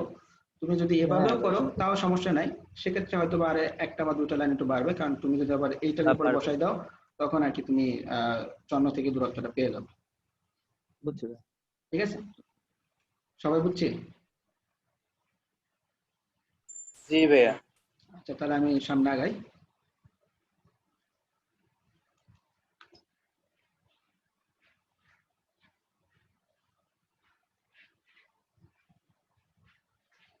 এখন দেখো অভিকর্ষজ ত্বরণ, এটা একটা গুরুত্বপূর্ণ টার্ম। অভিকর্ষজ ত্বরণ মানে কি? তার আগে অভিকর্ষজ জিনিসটা আমি জানি যে অভিকর্ষ সম্পর্কে আমরা জানছিলাম যে পৃথিবী কর্তৃক কোনো বস্তুর আকর্ষণ আর কি, বা পৃথিবী বা দুটো বস্তুর আকর্ষণ, যার ভিতরে অবশ্যই একটা পৃথিবী থাকবে, এটাই হলো অভিকর্ষ। তার মানে কি অভিকর্ষজ ত্বরণ মানে কি এই পৃথিবী কর্তৃক যে ত্বরণটা সেটা অভিকর্ষজ ত্বরণ। আর ত্বরণ সম্পর্কে আমরা অবশ্যই আগে জানছি যে ত্বরণ জিনিসটা কি। ত্বরণ হলো কি, যে বেগ বৃদ্ধির হারকে আমরা ত্বরণ বলি। তার মানে কি অভিকর্ষজ ত্বরণ বলতে এরকম একটা ত্বরণ যেটা নিজের দিকে যে আকর্ষণ করে এবং নিজের দিকে যে গতিটা হয় সেই গতিটা বৃদ্ধি করে, এবং সেই বৃদ্ধির যে হারটা সেটা হলো অভিকর্ষজ ত্বরণ। তার মানে কি পৃথিবীর দিকে যে আকর্ষণ থাকবে, সেই আকর্ষণের কারণে যে গতি হয়, সেই গতির যে বৃদ্ধি পায়, সেই বৃদ্ধির যে হারটাকে, গতিবৃদ্ধির হারটাই হলো অভিকর্ষজ ত্বরণ। এখন আমরা অভিকর্ষজ ত্বরণ সম্পর্কে মোটামুটি জানবো। এটা হলো অভিকর্ষজ ত্বরণেরই। অভিকর্ষজ ত্বরণের বের করার ক্ষেত্রে, অর্থাৎ কিভাবে আমরা অভিকর্ষজ ত্বরণ বের করব, এটাই আমরা এখন আজকে জানবো। আলামিন মিউট করে নাও। তো এটাই আমি যে সংজ্ঞাটা বলছি যে অভিকর্ষ বলের প্রভাবে ভূপৃষ্ঠে মুক্তভাবে পড়ন্ত কোনো বস্তুর বেগ বৃদ্ধির হারকে অভিকর্ষজ ত্বরণ বলে। এক্ষেত্রে হয়তো একটু মিস্টেক হয়েছে, বেগ বৃদ্ধির হার হবে, বেগ বৃদ্ধির হারকে অভিকর্ষজ ত্বরণ বলে। আমরা এখন একটু জানবো যে অভিকর্ষজ ত্বরণ আসলে কিভাবে বের করা হয়। যে ধরি পৃথিবীর ভূপৃষ্ঠের উপরে একটা বস্তু আছে, সেটাকে আমরা ধরলাম, সেটাকে আমরা এম দ্বারা প্রকাশ করলাম, স্মল এম, এবং পৃথিবী যেটা, এটাকে আমরা বড় সার্কেলের মাধ্যমে প্রকাশ করলাম, এটাকে আমরা ক্যাপিটাল এম দ্বারা প্রকাশ করলাম এই পৃথিবীর ভরকে। আর এই যে পৃথিবীর ব্যাসার্ধ, অর্থাৎ পৃথিবীর যে ব্যাসার্ধ আছে সেটাকে আমরা ক্যাপিটাল আর দ্বারা প্রকাশ করলাম। এখন তুমি বলতে পারো যে ভাই এই দুটোর ভিতরে, বস্তু দুটোর ভিতরে আকর্ষণ বল কত? এখানে তুমি দেখতে পাচ্ছ যে ভূপৃষ্ঠের সাথে লাগানো। তার মানে কি, আমি যদি বলি যে আমি পৃথিবী থেকে কত দূরে আছি, তার মানে কি আমি পৃথিবীর সাথেই আছি, ভূপৃষ্ঠের সাথে। তার মানে বলতে পারি যে পৃথিবী থেকে আমি 0 দূরত্বে আছি। এটা না, এরকম একটা না? জি ভাই। জি। তার মানে আমি বলতে পারি 0 দূরত্বে আছে। তার মানে আমার 0 দূরত্বে থাকলে আকর্ষণ বল দিয়ে বের করতে চাই, তাহলে আমাদের যে দূরত্ব, সেই দূরত্বটা আসলে 0। তাহলে আমি এই আকর্ষণ বলটা আমরা সঠিকভাবে বের করতে পারবো না। আসলেই কি আমরা পৃথিবী থেকে 0 দূরত্বে আছি? এরকম একটা, মূলত এরকম একটা না। আসলে পৃথিবীর একটা ভর কেন্দ্র আছে, বা পৃথিবীর একটা কেন্দ্র আছে, যে জায়গায় আমরা, হ্যাঁ, যে জায়গায় আমরা মূলত এই কেন্দ্রটাকে মানে সমস্ত পৃথিবীর ভরটাকে একটা কেন্দ্রে, মানে একটা বিন্দুতে আমরা স্থাপন করলে, তার মানে কি এই সমস্ত পৃথিবীটাকে যদি মনে করি যে পৃথিবীটা আমার কাছ থেকে, তাহলে ওই কেন্দ্র পর্যন্ত দূরত্বই হবে আমার কাছ থেকে ওই পৃথিবীর দূরত্ব। তার মানে হলো এই যে পৃথিবীর দূরত্ব হবে তখন কত, এই বস্তু থেকে পৃথিবীর দূরত্ব হবে এই আর এর পরিমাণ। অর্থাৎ বস্তুর যে ভর, বা আমাদের যে বস্তু জানি, সেই বস্তুর ভর তো পৃথিবীর উপরেই থাকবে, কিন্তু পৃথিবীর যে ভর সেটাকে আমরা ধরছি কি পৃথিবীর একেবারে সেন্টারে, অর্থাৎ কেন্দ্রে। তার মানে কি এই ভর থেকে এই ভর, অর্থাৎ পৃথিবীর ভর থেকে বস্তুর ভরের মধ্যবর্তী দূরত্ব হবে আর, ক্যাপিটাল আর। তার মানে কি এই এখন যদি বলি যে এই বস্তু দুইটার ভিতরের মধ্যবর্তী দূরত্ব হবে তখন কি আর এর পরিমাণ। যদিও এই বস্তু একটার সাথে একটা লেগে থাকলো, তার ভিতরে একটা দূরত্ব থাকবে, সেই দূরত্বটাই হলো এই জায়গায়। এইটুকু বুঝছি কিনা দেখো। ভাইয়া এই যে উপরে যে বস্তুটা থাকবে, সেই বস্তুটার কেন্দ্র থেকে কি দূরত্বটা মাপা হবে নাকি পৃষ্ঠ থেকে? হ্যাঁ, এখন যদি মনে করি যে পৃথিবীর ওই বস্তুর কেন্দ্র থেকে, কারণ আমরা এর আগে সূত্র পড়ছিলাম যে নিউটনের মহাকর্ষ সূত্র, সেক্ষেত্রে আমরা বলছিলাম কি যে কেন্দ্র থেকে কেন্দ্র দূরত্ব হবে, কারণ দূরত্ব অবশ্যই কেন্দ্র থেকে কেন্দ্র হয় স্বাভাবিক। কিন্তু এক্ষেত্রে যে বস্তুটার কেন্দ্র থেকে, ভাই মানে, হ্যাঁ বলো ভাই মানে যে বস্তু হোক তার ভর কেন্দ্র থেকে আসলে দূরত্বটা হিসাব করা হয়। হ্যাঁ, ভর কেন্দ্র থেকে দূরত্ব হিসাব করা। দেখো এই বস্তুর কেন্দ্র থেকেই দূরত্ব দেওয়া আছে, কিন্তু যদি মনে করি পৃথিবীটা কিন্তু অনেক বড়, তার উপরে যদি একটা 10 তলা বিল্ডিং বা 100 তলা বিল্ডিং হয়, সেক্ষেত্রে তার যে ভর কেন্দ্র বেশি দূর না, ওই পৃথিবীর ব্যাসার্ধের চাইতে বেশি বড় না, বা তুলনা করলে খুবই ক্ষুদ্র। সেক্ষেত্রে হয়তো আমি বলতে পারি যে আমার যে ভূপৃষ্ঠ থেকে আমার যে দূরত্ব, সেই দূরত্ব বা ভর কেন্দ্র সেটা খুবই নেগলিজেবল। এই জন্য আসলে পৃথিবীর ব্যাসার্ধ যতটুকু সেটুকুই দূরত্ব ধরা হয়, অর্থাৎ কেন্দ্র থেকে কেন্দ্র দূরত্ব। কারণ আমার যে ভর কেন্দ্রের দূরত্ব হবে সেটা আসলে পৃথিবীর ব্যাসার্ধের তুলনায় মানে খুবই নেগলিজেবল। এই জন্য আসলে এই যে পৃথিবীর ব্যাসার্ধটাকেই আসলে দূরত্ব হিসেবে বিবেচনা করা হয়। তার মানে কি কোনো একটা বস্তু যদি পৃথিবীর ভূপৃষ্ঠে স্পর্শ করে থাকে, তার ক্ষেত্রে পৃথিবী কর্তৃক যে আকর্ষণ বল বা আকর্ষণের জন্য যে ত্বরণ, সেই ত্বরণটা কত সেটা আমরা বের করব। এখন দেখো এখানে যে এটা আছে ভর, মানে যে বস্তুটা আছে সেই বস্তুটা ভর জানি আমরা এম, কিন্তু এই এম বস্তুর পৃথিবীর আকাশ, হ্যালো আলামিন মিউট করে না একটু। আচ্ছা দেখো, এখন আমরা নিউটনের গতির দ্বিতীয় সূত্র সম্পর্কে একটা আমাদের আইডিয়া আছে অবশ্যই, যে ভরবেগের সংরক্ষণ সূত্র। সেক্ষেত্রে আমরা জানছিলাম কি, যদি বল ইজ ইকুয়াল টু হলো ভর ইনটু ত্বরণ। তো এই ক্ষেত্রে বস্তু কর্তৃক যে একটা ত্বরণ থাকবে, সেই ত্বরণের জন্য আমরা যে জিনিসটা জানি সেটা হলো বস্তু একটা ওয়েট আছে, সেই ওয়েটটাকে আমরা এই জায়গায় বল হিসেবে প্রকাশ করতে পারি। সেটা হলো এফ দ্বারা যদি প্রকাশ করি সেটা হলো কি F is equal to M into ত্বরণ, অর্থাৎ ভর ইনটু ত্বরণ। কিন্তু এক্ষেত্রে ত্বরণটা কি আমাদের অভিকর্ষ ত্বরণ, এছাড়া আর কোনো ত্বরণ নাই। সেটাকে আমরা ডিফাইন করলাম যে অভিকর্ষ ত্বরণ আছে, যার কারণে একটা বস্তু কর্তৃক বল আছে, সেই বলটাই হলো অভিকর্ষ ত্বরণ, অভিকর্ষীয় বল। আচ্ছা আমরা একটু দেখি নিউটনের মহাকর্ষ সূত্র থেকে যদি আমরা এই দুটো বস্তুর ক্ষেত্রে তুলনা করি তাহলে আমরা কি পাই সেটা দেখি।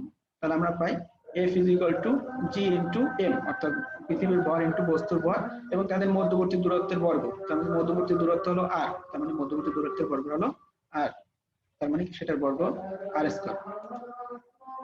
তারপর নিউটনের গতির দ্বিতীয় সূত্র থেকে আমরা কি পাই, যে এক্ষেত্রে আমরা বলছিলাম যে নিউটনের গতি সূত্র হলো বল ইনটু ভর, বল ইজ ইকুয়াল টু ভর ইনটু ত্বরণ। তার মানে কি F is equal two mg, সেটা হলো F is equal two mg। এক্ষেত্রে জি অর্থাৎ জি ত্বরণ, কিন্তু জি হলো কি অ্যাক্সিলারেশন ডিউ টু গ্র্যাভিটি, অর্থাৎ অভিকর্ষ ত্বরণ, এছাড়া আর কোনো ত্বরণ নাই বস্তুর উপরে। তার মানে কি এই সমীকরণ দুটাকে আমরা যদি এখন সমতা করি তাহলে আমরা কি পাই, সমতা করলে পাই যে mg, অর্থাৎ এই যে mg F is equal two F, যেহেতু দুটো বলই সমান, কারণ হবে এরকমের যে আমাদের যে আকর্ষণ বলটা সেটা এই সারফেসে যদি থাকে, যে সারফেসের উপরে আমরা একটা আমাদের একটা আরেকটা রিঅ্যাকশন দেয়, সেই রিঅ্যাকশনটা কি উপরের দিকে কাজ করে, সেই রিঅ্যাকশনটা উপরের দিকে কাজ করে। ঠিক এভাবে দেখাচ্ছি আমি।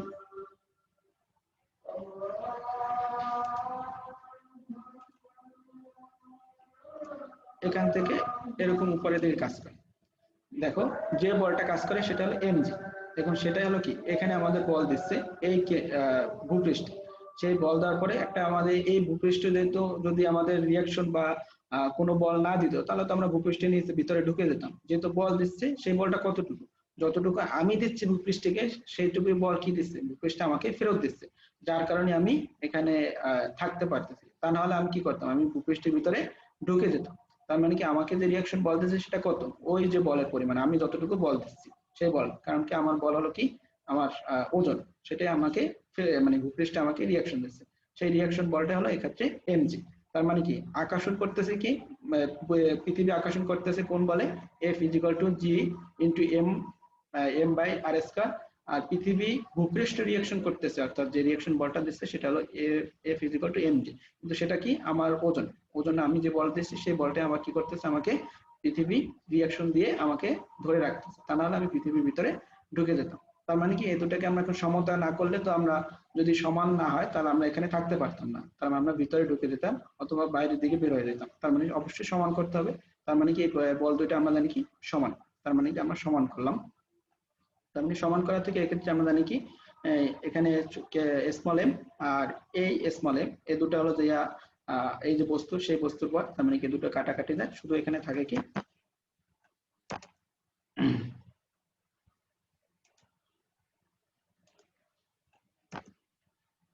শুধু এখানে আমাদের জি থাকে আর এখানে এই পাশে থাকে কি জিএম বাই আর স্কয়ার। তার মানে এ থেকে বলা যায় অর্থাৎ অভিকর্ষ ত্বরণ অথবা পৃথিবীর যে ত্বরণ, পৃথিবী কর্তৃক যে ত্বরণ, সেই ত্বরণ আসলে আমাদের ভর বা কোনো বস্তুর উপর নির্ভর করে না, বস্তুর ভরের উপর নির্ভর করে না, এখানে বস্তুর কোনো ভর প্যারামিটার নাই। তার মানে কি এ থেকে বলা যায় যে অভিকর্ষ ত্বরণ বস্তুর ভরের উপরে নির্ভর করে না, নির্ভর করে শুধু কি অভিকর্ষীয় ধ্রুবক বা মহাকর্ষীয় ধ্রুবক পৃথিবীর ভর এবং পৃথিবী থেকে ওই বস্তুর দূরত্বের উপর নির্ভর করে।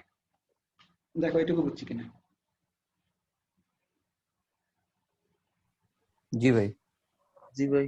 আর কারো যদি প্রশ্ন থাকে বলতে পারো।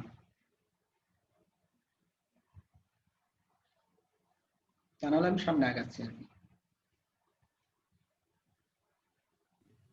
সামনে আগান ভাই।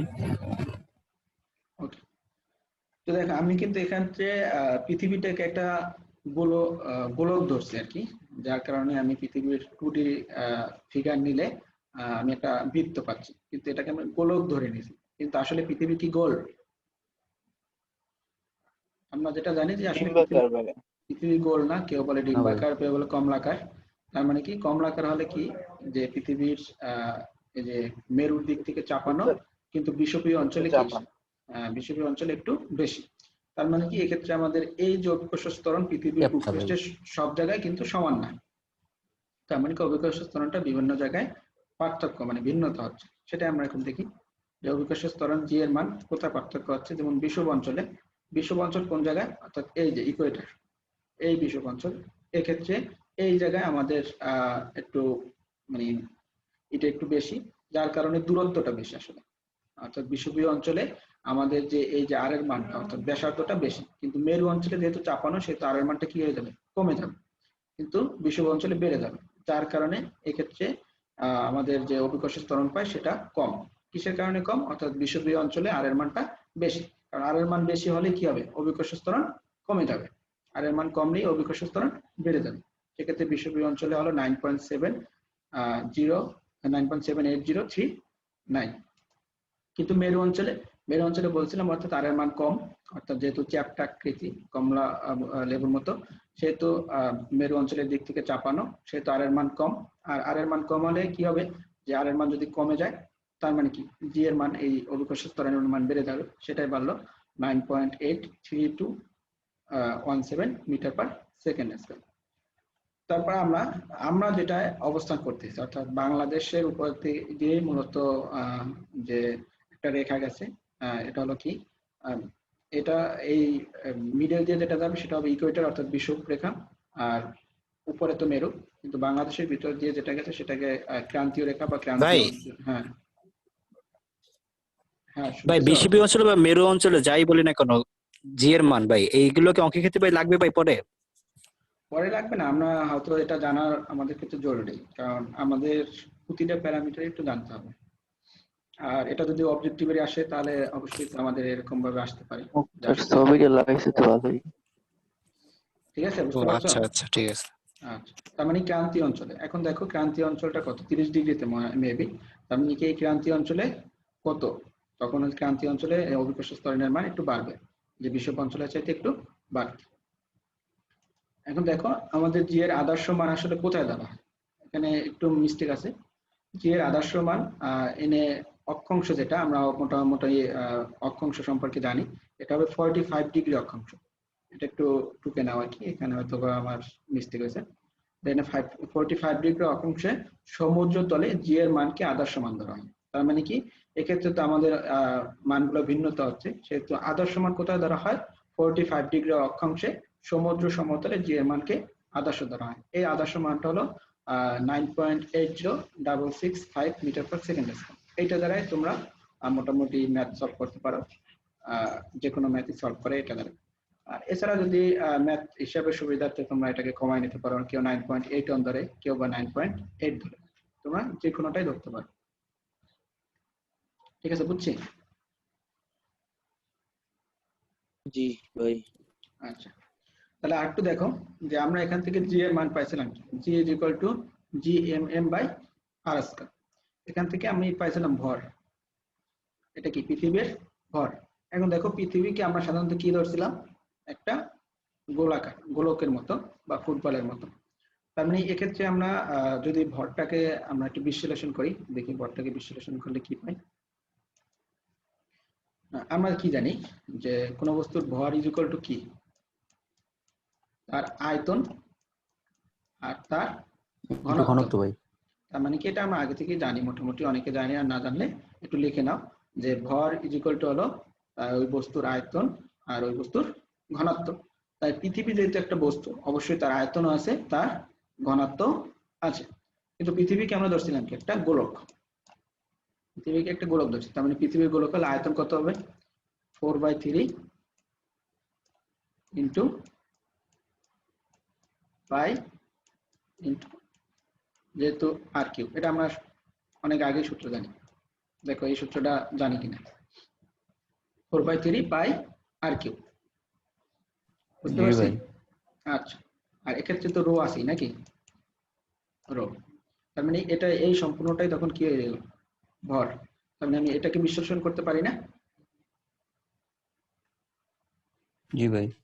আচ্ছা, তার মানে কি এক্ষেত্রে আমি পাচ্ছি কি এম, এম এর মানটা আমি যদি এখন রিপ্লেস করে দিই, তাহলে তো আমাদের আরেকটা সূত্র পেয়ে যাই, আর অন্য কিছু প্যারামিটারের মাধ্যমে মূলত জি এর মানটা বের করতে পারি। যদি সরাসরি ভর না দেওয়া থাকে, যদি আমাদের ঘনত্ব দেওয়া থাকে, অর্থাৎ রো এর মান দেওয়া থাকে, তাহলে আমরা কিভাবে বের করবো সেটা একটু দেখি।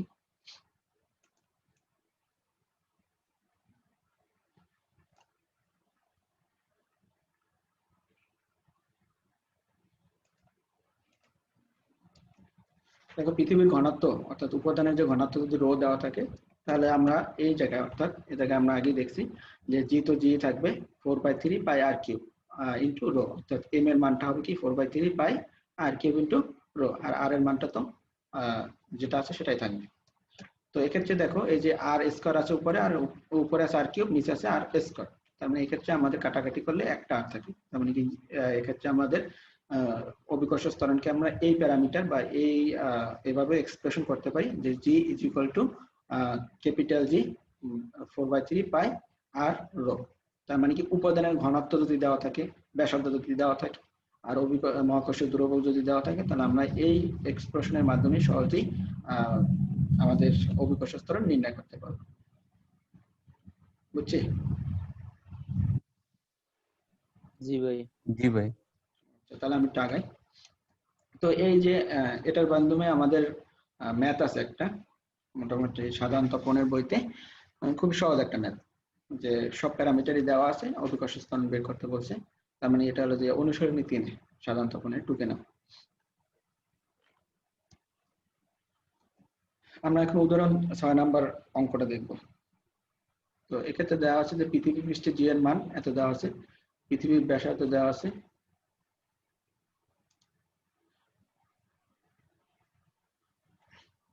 পৃথিবীর ব্যাসার্ধ দেওয়া আছে এবং মহাকর্ষীয় দ্রবক দেওয়া আছে। তাহলে পৃথিবীর ভর নির্ণয় করো। ঠিক আছে, এই অঙ্কটা আমরা দেখি। এক্ষেত্রে বলা আছে যে জি এর মান, অর্থাৎ অভিকর্ষ ত্বরণও দেওয়া আছে, আর পৃথিবীর ব্যাসার্ধ দেওয়া আছে, মহাকর্ষীয় দ্রবক দেওয়া আছে, আমাদের বের করতে বলছে পৃথিবীর ভর। এক্ষেত্রে আমাদের কি কি জিনিস দেওয়া আছে? এক্ষেত্রে অভিকর্ষ ত্বরণ সবকিছু দেওয়া আছে। এখন আমরা কি জানি যে G is equal to G M by R square, এটা আমরা এইমাত্র এক্সপ্রেশনটা ব্যাখ্যা করছি। তার মানে কি এটা আমরা জানি যে অভিকর্ষ ত্বরণ is equal to G into পৃথিবীর ভর বাই পৃথিবীর ব্যাসার্ধের বর্গ। তো এক্ষেত্রে আমাদের এটাকে একটু সাজাই নেই, এম ইজ ইকুয়াল টু, তার মানে এই পাশে এই আরটায় যদি এই পাশে চায়, তার মানে জি আর স্কয়ার, আর এই জিটা এই পাশে গেলে নিচে চলে যাবে, তার মানে কি জি আর স্কয়ার বাই জি। তো এক্ষেত্রে আমরা মানগুলো বসাইলে আমরা সহজেই পৃথিবীর মোটামুটি ভর পেয়ে যাব। এটা বেশি কঠিন অঙ্ক না, খুবই সহজ অঙ্ক। আমাদের শুধু এই এক্সপ্রেশন বা সূত্রটা মনে রাখতে হবে। দেখো বুঝছি কিনা?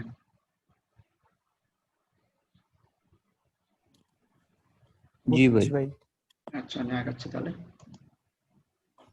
তো এরকমের আরো দুটো অঙ্ক আছে, খুবই সহজ অঙ্ক, সাধারণ তপনের অনুসরণী 9 এবং 10।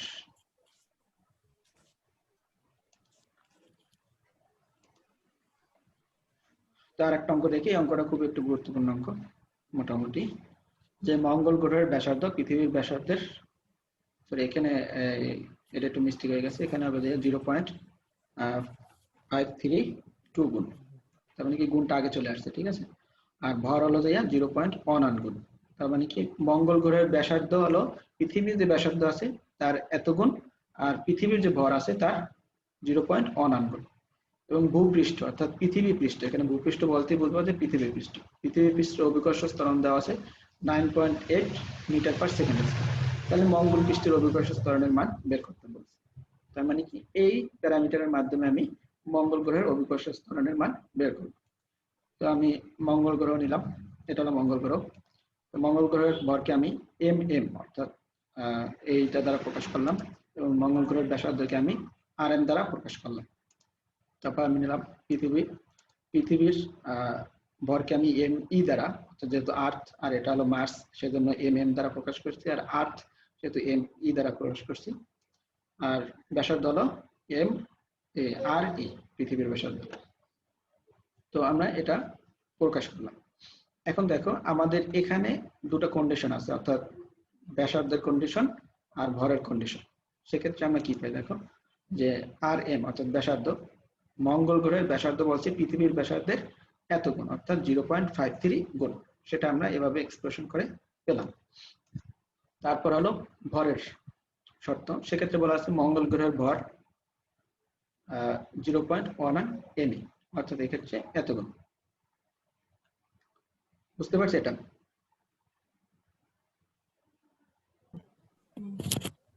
হ্যাঁ ভাই বুঝছি। আচ্ছা, এখন দেখো আমরা যেটা জানি, আমরা জানি কি G is equal to GM/R²।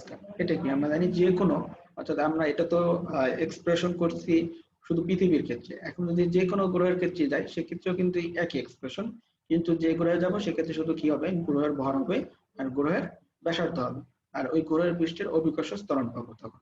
তার মানে কি এই এক্সপ্রেশনটা নিয়ে যদি আমি এই মহাবিশ্বের যে কোনো গ্রহ নক্ষত্রের ক্ষেত্রে যাই সেক্ষেত্রে আমাদের এই এক্সপ্রেশনটা একই থাকবে। অর্থাৎ সেক্ষেত্রে হবে কি, ওই গ্রহের অভিকর্ষ ত্বরণ ইকুয়াল টু হবে G ইনটু ওই গ্রহের ব্যাসার্ধ ভর বাই হবে ওই গ্রহের ব্যাসার্ধের স্কয়ার।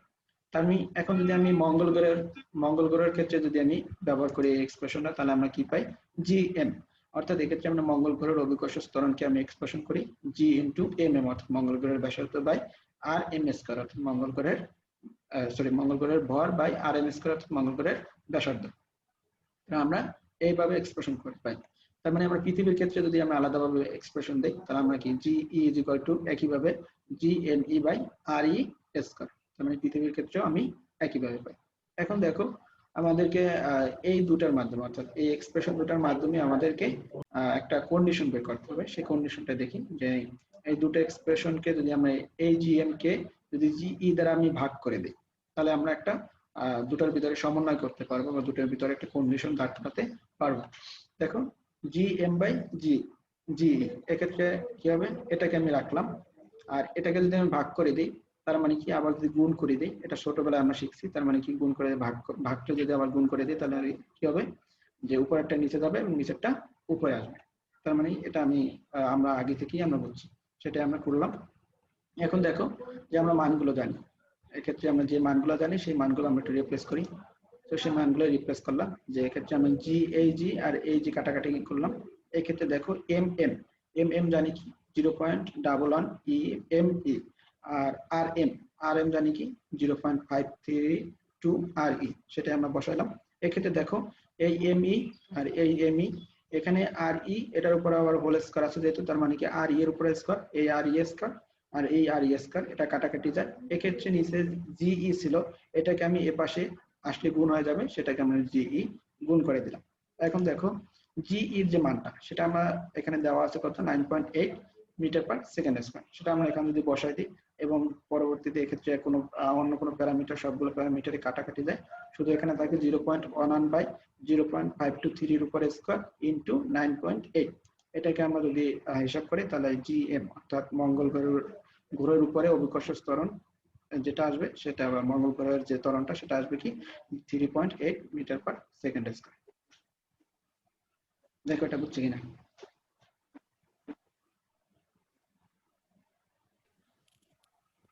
জি ভাই, বুঝতে পারছি। জি ভাই বুঝছি ভাই। আচ্ছা, মোটামুটি এগুলো সহজই, এটা বেশি কঠিন না, একটু চেষ্টা করলে বুঝতে পারবা। ভাই জি ভাই। হ্যাঁ, এখন এরকম একটা অঙ্ক আছে ভাই, কিন্তু ধরেন এইখানে এই হ্যাঁ, বলো। প্রশ্নের ক্ষেত্রে ভাই, হ্যাঁ, এইখানে যে আমরা দেখলাম যে জি নির্ণয় সূত্র GM/R², এখানে তো GM-টা তো কনস্ট্যান্ট পৃথিবীর জন্য। এখন আরটা তো এখানে কম বেশি হতে পারে, যেমন ধরেন পৃথিবীর গভীরে যদি যাই, তাহলে আমি আর এর মানটা কমতেছে, আবার পৃথিবী থেকে উপরে যখন যাচ্ছি তখন আর এর মানটা বাড়তেছে। এটা আমরা দেখবো আর কি, আমরা মোটামুটি এগুলো তো সামনে যাবে, তারপর দেখবো আমরা। সামনে অনেক আছে। আচ্ছা আচ্ছা। ঠিক আছে, আচ্ছা, যাই হোক, মূলত এটা পরে দেখবো আর কি ওগুলা। আজকে মূলত এই অঙ্কটা দিয়ে শেষ করব। যদি মানে এই ধরনের অঙ্ক মানে এই এক্সপ্রেশনে পরবর্তীতে আর কি দেখবো যে পৃথিবী থেকে যদি উপরে যায় তখন জি এর মান কিরকম ভেরিয়েশন হবে, পৃথিবীর নিচে গেলে জি এর মান ভেরিয়েশন হবে, আবার আরো আছে জি এর মান ভেরিয়েশন হওয়ার ক্ষেত্রে আরো প্যারামিটার আছে, ওগুলো আমরা দেখবো। তো এই অঙ্কটা দেখো, এই অঙ্কটা আরো একটু গুরুত্বপূর্ণ অঙ্ক। এক্ষেত্রে এই অঙ্কটা আমরা উদাহরণ 13 আর কি সাধারণত ফোনের, যে ভূপৃষ্ঠে কোনো লোকের ওজন যদি 648 অর্থাৎ 648 নিউটন হলে তিনি চাঁদে গিয়ে কতটুকু ওজন হারাবেন। পৃথিবীর ভর ও ব্যাসার্ধ যথাক্রমে চাঁদের ভর ও ব্যাসার্ধের 81 গুণ এবং 4 গুণ। তার মানে কি, ভূপৃষ্ঠে বলতে বলা হয় যে পৃথিবী পৃষ্ঠে আসলে তার বস্তু লোকের ওজন দেওয়া আছে, এবং তিনি যদি চাঁদে যান তখন এই চাঁদে যাওয়ার পরে তার একটা ওজন হবে, কিন্তু এখানে বলছে যে কতটুকু ওজন হারাবেন। তার মানে এখানে বলেননি যে চাঁদে গিয়ে কতটুকু ওজন হবে, সে তো বলছে যে চাঁদে গিয়ে কতটুকু ওজন হারাবে সেটাই বের করতে বলছে।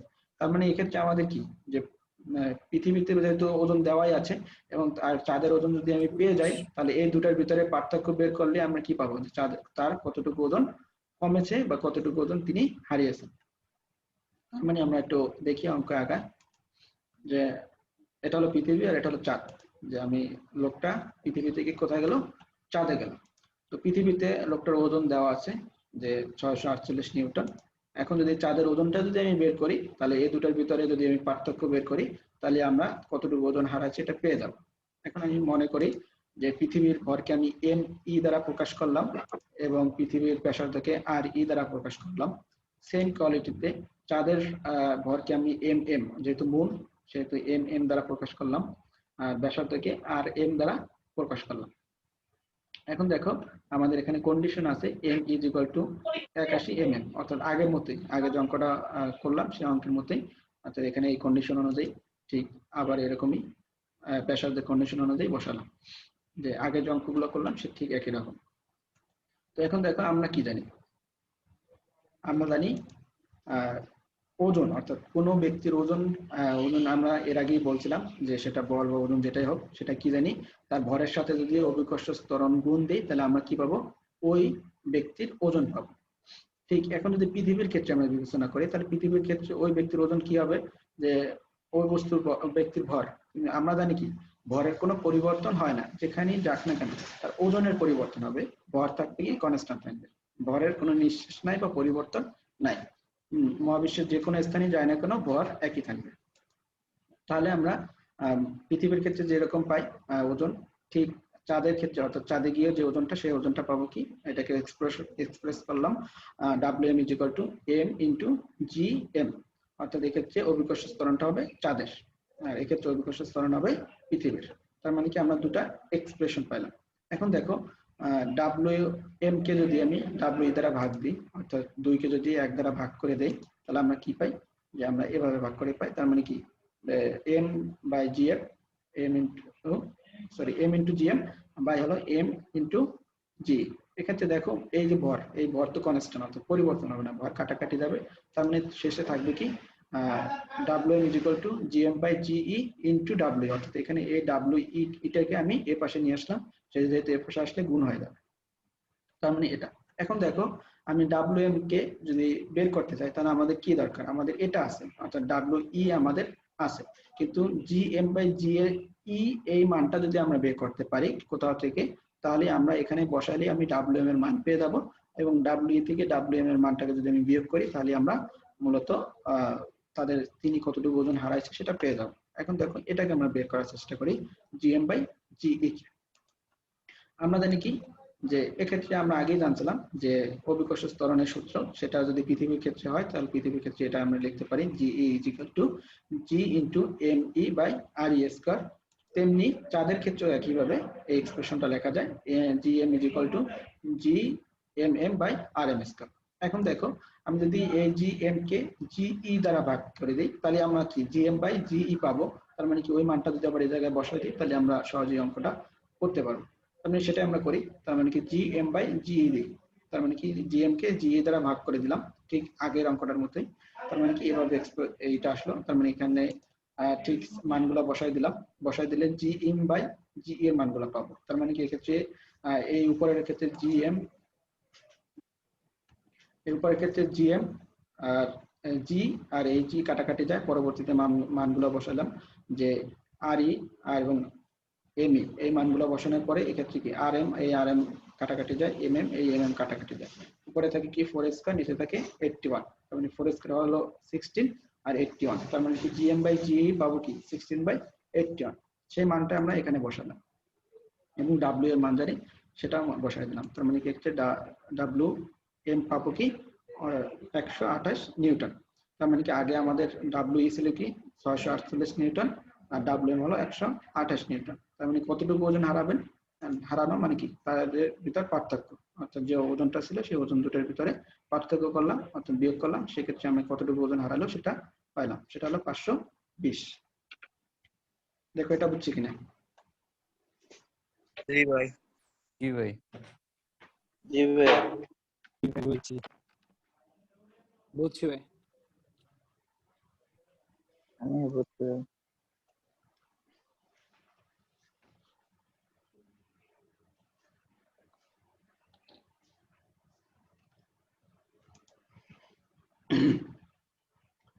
আচ্ছা,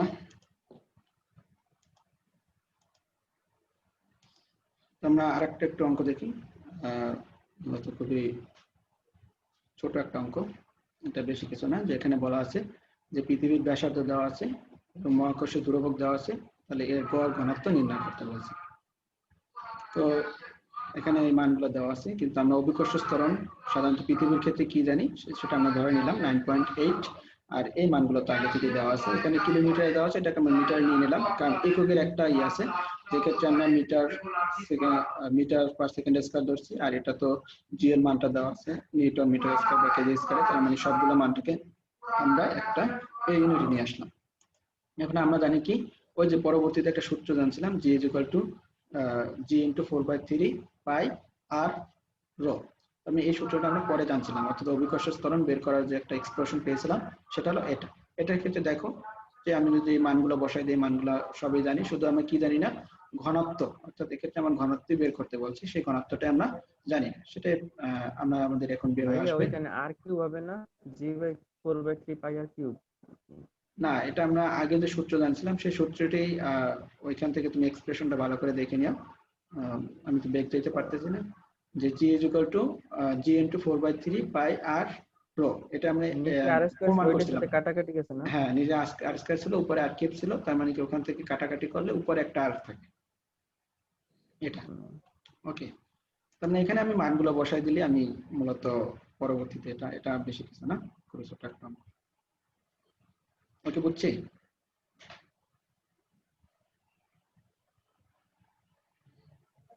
জি ভাই। আচ্ছা, আজকে এই পর্যন্তই থাক, মোটামুটি 5টা বাজলে, ঠিক আছে। এখন মোটামুটি বলো। আচ্ছা ভাইয়া, যদি হ্যাঁ বলো। ভাইয়া ঘনত্ব 5.5 গ্রাম পার সিসি, আসলে এটা দ্বারা কি বোঝানো হয়েছে? গ্রাম পার সিসি? ও সিসি, সিসি মানে হলো সেন্টিমিটার কিউব সেন্টিমিটার কিউব বা কিউবিক সেন্টিমিটার যেটা বলো, ঠিক আছে, ওটা সংক্ষেপে জি ভাই। সিসি লেখে, সেন্টিমিটার কিউব জি ভাই। বা মিটার কিউব, ওখানে ওইরকম সেন্টিমিটার কিউবটাকে আমরা সিসি দ্বারা প্রকাশ করি, যেটা মানে লেখা হলো কিউবিক সেন্টিমিটার আর কি সিসিটাকে।